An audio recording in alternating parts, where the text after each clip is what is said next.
প্রিয় মানিকগঞ্জবাসী, মানিকগঞ্জের যে ঘটনা আল্লাহ তাআলাকে নিয়ে, আল্লাহ তাআলার আকার আকৃতি নিয়ে হয়েছে, আমরা তাদের সাথে তর্কে বিতর্কে আমরা আপনারা আপনাদের মতো আপনাদের যে অবস্থাটা সেটা আপনারা পালন করেন বা গান বাজনা করেন বাউল ভাইরা, আমরা তো কোনোদিন আপনাদেরকে নিয়ে আমরা লাঠি ছোটা নিয়ে ঝগড়াঝাটি আমরা করতে চাই না। একসাথে বসবাস, একসাথে অনেক সময় চা খাইতে হয়, একসাথে হয়তো বা দেখা সাক্ষাৎ হয়ে যায়। তবে আল্লাহর জাত আর সিফত নিয়ে, আল্লাহকে নিয়ে কটূক্তি করলে বাংলার মানিকগঞ্জ সিংগাইরের মুসলমান মেনে নেবে না। ওই যারা বলা ঠিক নিও, কোনো সমস্যা নাই, আপনারা আপনাদের মতো স্বাভাবিকভাবে চলতেছেন, চলেন না। আমরা দ্বন্দ্ব হাঙ্গামা চাই না, এমনি দেশে সরকার নাই, আছে অন্যভাবে চলতেছেন। এই সময় আমরা দাঙ্গা হাঙ্গা চাই না, সবসময় এদিক সেদিক যদি বিশৃঙ্খলা লেগেই থাকে, এটা আমরা চাই না। মুসলিম জাতি হিসাবে বহির্বিশ্বে আমাদের অসম্মান হয়, এই জন্য তবে আমরা মুসলমান ইমানদার হিসাবে আমরা এই সমস্ত বিষয়ের পক্ষে থাকবো না, যেটা সত্য বাস্তবতার পক্ষে থাকবো। আমরা দাঙ্গা হাঙ্গা, আমরা ঝগড়াঝাটির মধ্যে নাই। গ্রেফতার হয়েছে, বিচার হোক, যেভাবে আইনগত ভাবে যেটা আছে এর ভিতরে সীমাবদ্ধতা থাকুক। তবে এমন শাস্তি বা এমন বিচার হওয়া দরকার যাতে করে ভবিষ্যতে আর কেউ, কোন আলেম, আমি বাউল ভাইদের উদ্দেশ্যে বলবো না, যাতে করে কোন নাস্তিক বেঈমান মুর্দা রাসূল আর আল্লাহকে নিয়ে কোনো বাজে কথা বলতে সাহস না পায়। ঠিক না বা ঠিক বলেন? আল্লাহ আমাদেরকে তৌফিক দেন, আমিন বলেন। আপনাদের বাড়িতে কোরআন শরীফ আছে তো ইনশাআল্লাহ? কার কার বাড়িতে আছে হাত উঠান তো দেখি। মাশাআল্লাহ, হাত জাগে দেন। মাশাআল্লাহ, কষ্ট হইতেছে মনে হয় আপনাদের। আচ্ছা ভাই, যদি আমার 10 মিনিট সময় বেশি হয় কষ্ট হবে কি? তো আমারে তো বলছে 9:30 পর্যন্ত টাইম, যাক 10টা হলে সমস্যা হবে কি? হ্যাঁ, কয়েকটা মিনিট ইনশাআল্লাহ। 12টা পর্যন্ত তো চার দোকানে থাকে না, আজকে 11:30 বাজলো, সমস্যা কি? কি কোন ইনশাআল্লাহ। প্রিয় ভাইরা আমার, সূরাতুন নাহল 68 নম্বর আয়াত। কত? ওয়াজ শুরু হয়েছে 1 ঘন্টা, এই আয়াতের উপরে তাফসীর হবে। 1 ঘন্টা সময় এই আয়াতের উপরেই কথা হবে ইনশাআল্লাহ। মায়েরা, আমরা ধৈর্য ধরে বসি। আল্লাহ তাআলা এই আয়াতের মধ্যে চমৎকার একটা ঘটনা শুনাইছেন, চমৎকার একটা কিচ্ছা কাহিনী আল্লাহ শুনাইছেন, কিছু নিদর্শন আল্লাহ বুঝাইছেন। আল্লাহ বলেন, গোলাম, ওটা দেখে দেখে শুনে শুনে একটু আমার দিকে ধাবিত হও। যেহেতু কবর স্থান বাজান, আমি ফাও কোনো বয়ান করি না, নেটে অনেক বয়ান তাফসির আছে, বড় বড় সূরার আলোচনা করে থাকি। আজকে একটা আয়াত নিয়ে একটু কবরের দিকে আপনাদেরকে ঢুকাইতে চাই, একটু দক্ষিণ জামশা কবরের মধ্যে ঢুকাইতে চাই। রাজি আছেন ইনশাআল্লাহ? চলেন আমরা বয়ান শুরু করা যাক। সূরাতুন নাহল 14 নম্বর পারা 68 নম্বর আয়াত। কত নম্বর? আল্লাহ বলেন, وَأَوْحَى رَبُّكَ إِلَى النَّحْلِ أَنِ اتَّخِذِي مِنَ الْجِبَالِ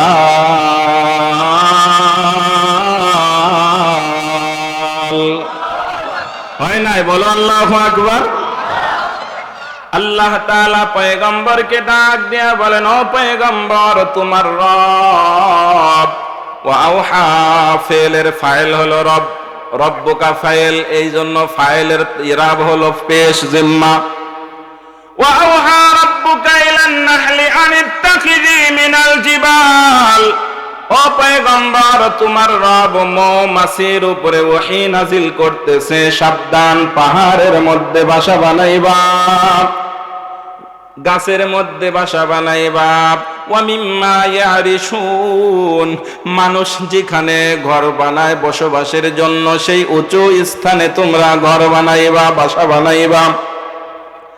ইবনে কাসির বলেন, মুফাসসিরিনে কিরামগণ বলেন, তুমি আর আমি বুঝবান হইয়া, এই মানুষ, জামসার মানুষ, তুমি আর আমি বড় জ্ঞানী হইয়া, তুমি আর আমি না রবের হুকুম অমান্য করে ঘুমায় থাকি, তুমি আর আমি না রবের হুকুম অমান্য করি। আল্লাহর জাতের কসম করে আমি মাদানি বলে যাই, আল্লাহ তাআলা নির্দিষ্ট যেই 3 জায়গায় বাসা বানাইতে বলছেন, এই নির্দিষ্ট 3 জায়গা ব্যতীত ছোট্ট মাখলুক বল্লাটা অন্য কোথাও বাসা বানায় না। সুবহানাল্লাহ বলেন, সুবহানাল্লাহ। অন্য কোথাও বাসা, কয় জায়গা, স্থান কয়টা? ওহী নাজিল হলো, ওয়া রাব্বুকা ইলান নাহলি আন ইত্তাখিযি মিনাল জিবালি বুয়ুতান ওয়া মিনাশ শাজারি ওয়া মিম্মা ইয়ারিশুন। আল্লাহ বলেন পাহাড় আর গাছ আর উঁচু জায়গা মানুষের বসবাসের স্থানে বাসা বানাইবা। ইবনে কাসির বলেন এই জায়গায় আল্লাহ তাআলা ওহী শব্দ ব্যবহার করেছেন। ওহী শব্দটা তো সাধারণত মানুষের ক্ষেত্রে, নবী রাসূলদের ক্ষেত্রে খাস, অন্য কোথাও অন্য কারো ব্যাপারে ওহী শব্দ আল্লাহ ব্যবহার করেন নাই। যেমন আল্লাহ নবী ইউসুফ আলাইহিস সালাতু ওয়াস সালামের ব্যাপারে কূপের মধ্যে ওহী শব্দ ব্যবহার করেছিলেন।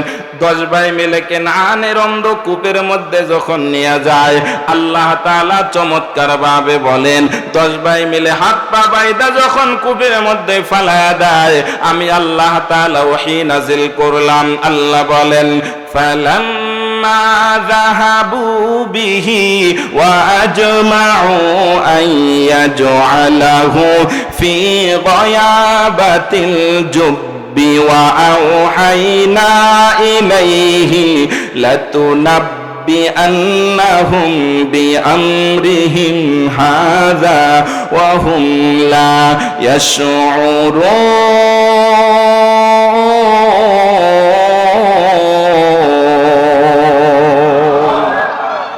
আল্লাহ তাআলা বলেন আমি আমার ইউসুফের কানের কাছে জিবরাইল দিয়ে ওহী নাযিল করলাম।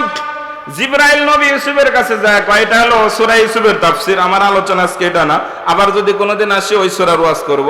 তবে মনে হলো তো এই জন্য বলতেছি, কয় ইউসুফ ভয় পাওয়ার কোনো কারণ নাই, তুমি ভয় পাও না। সামনে আর 30 অথবা 40 অথবা 40 বছরের একটা গ্যাপ আর ব্যবধান আসতেছে। ওরা আজকে চক্রান্ত করে তোমারে কূপের মধ্যে ফালাইতেছে, ষড়যন্ত্র করতেছে। ওরা আজকে তোমারে কূপের মধ্যে ফালাইছে।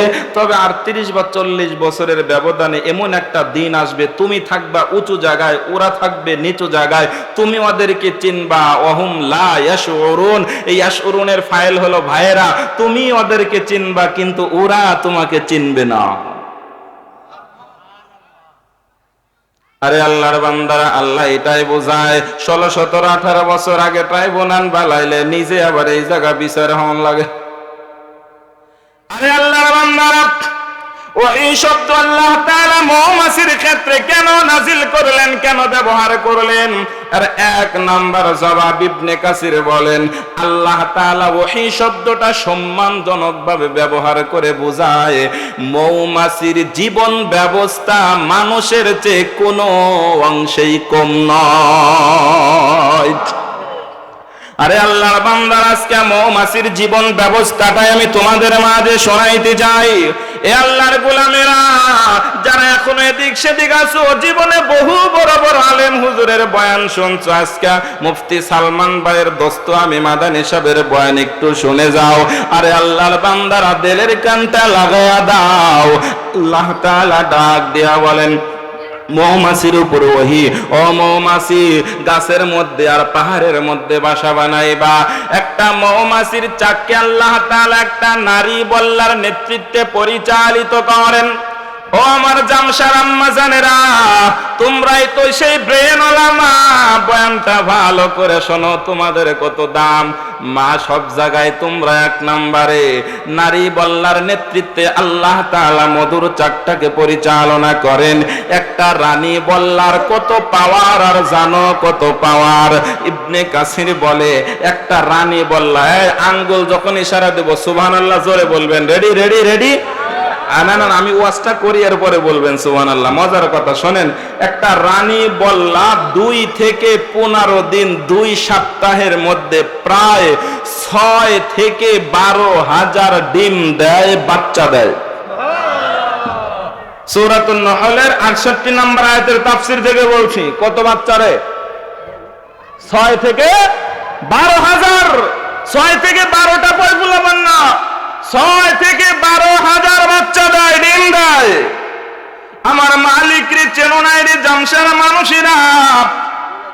আল্লাহ তাআলা 6 থেকে 12,000 বাচ্চা একটা মৌমাছি রানী বল্লার পেট থেকে বের করে দেয়। একটা রানী বল্লার নেতৃত্বে একটা চাক পরিচালিত হয়।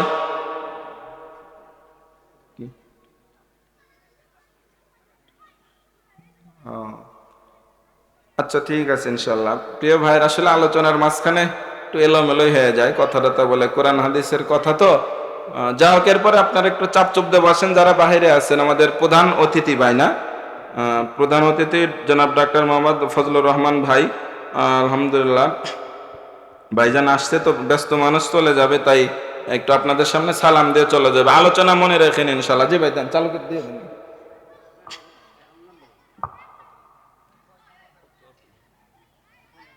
না বলে যে চলে যাওয়ার বিষয় না, যে ভাই আচ্ছা আচ্ছা, জি আলহামদুলিল্লাহ, আল্লাহ ভাইজানকে নেক হায়াত দান করুক, আমিন বলেন। মালিক তোমার কোরআনের সম্মান যেইভাবে করছে আমাদের আজকে জনাব ডাক্তার মোহাম্মদ ফজলুর রহমান ভাই, আল্লাহ তুমি তোমার বান্দাকে হাসরের মাঠে মানুষের মাঝে উঁচু করে সম্মান আর ইজ্জত দিও, আমিন বলো। আরে জোরে বলেন না আমিন। অনেক অতিথি আছে, তাদের ব্যবসাকে থাকে অন্যরকম, সময় নাই, তাড়াতাড়ি আমারে দেন, আরো 4টা প্রোগ্রাম আছে, এই সেই আবি জাবি ছাতা আতা নাতা কত কথা রে ভাই। আলহামদুলিল্লাহ ভাইজান বসছে, আলহামদুলিল্লাহ। শোনেন না, জীবনে তো বহু সময় এদিক সেদিক ব্যস্ততা থাকবে, আজকে আমার আধা ঘন্টা সময় বয়ান শুনে যাও। একটা রানী বল্লার নেতৃত্বে আল্লাহ তাআলা তোমার আর আমার খেদমতের জন্য ওদেরকে বানাইলাম। একটা বল্লার চাকির মধ্যে আল্লাহ তাআলা 3 রকম 4 রকমের বল্লা কর্মী, বল্লা রানী, বল্লার নেতৃত্বে একটা চাক পরিচালনা করে। আল্লাহর বান্দারে দিলের কানটা লাগায়া দাও, দিলের কানটা লাগায়া দাও। একটা বল্লার চাকের মধ্যে প্রায় 60-70টা পুরুষ বল্লা থাকে মাত্র, আর বাকি সব হলো মহিলা বল্লা। কোরআনের আলফাজের মধ্যে হুজুর সব মুয়ান্নাসের সিগা, ওয়াহা রব্বুক, আলেম ওলামা থাকলে ওয়াজ করে মজা পাওয়া যায়। সব সিগা হলো মুয়ান্নাসের সিগা, মানে হলো মহিলা বল্লার দ্বারা আমার আল্লাহ তোমার আর আমার জন্য মধু বানায়, তোমার আর আমার জন্য মধু বানায়। আরে আল্লাহর বান্দারা জানো, একটা মধু বল্লার চাকের মধ্যে যে হাজার হাজার বল্লা থাকে, 60-70টা মাত্র পুরুষ বল্লা থাকে। যদিও গোপন কথা, এটা না বুঝলে আল্লাহর কুদরত বোঝা যায় না। একটা রানী বল্লা আকাশের দিকে দৌড়